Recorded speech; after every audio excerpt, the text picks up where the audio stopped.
that's why I think you're starting to see this growth on this page.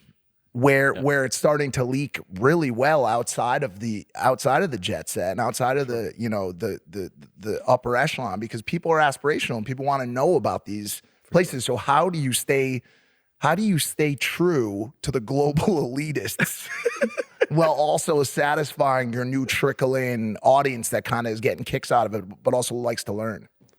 So the first thing I will say is, when you said kind of make fun of this life, when you're bullying up, you guys will see this at dinners where you're telling jokes. It rarely feels like you're bullying. People who are being bullied feel celebrated. So you could be like, oh, look at Mike.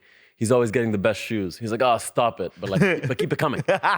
He loves it, And that's what bullying up is like. So when I make fun of billionaires for being billionaires, they're like, oh, they want to listen in. They love it, So they're feeling celebrated, and people who are not in that position feel heard, because they're like, oh, this is obviously crazy. The staff that work for these people have crazy teams of staff at their homes.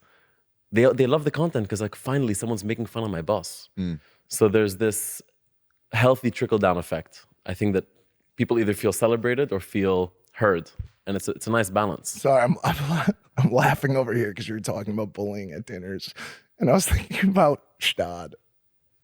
When George made that joke to Brian Armstrong. Yeah, when George absolutely roasted the CEO of Coinbase. Founder.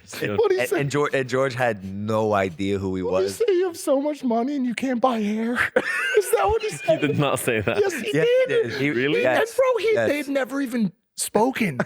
He picked the ball guy at the end of the table. He didn't seem.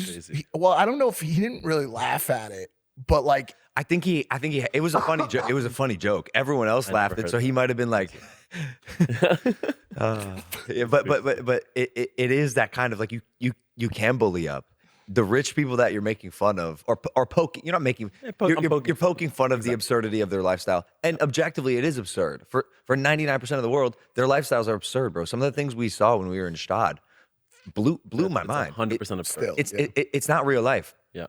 But they're not. They don't get ultra offended. No, they don't. Okay. Every once in a while you'll get someone who gets offended, and honestly, I'm happy about that because I'm trying to raise awareness about the absurdity.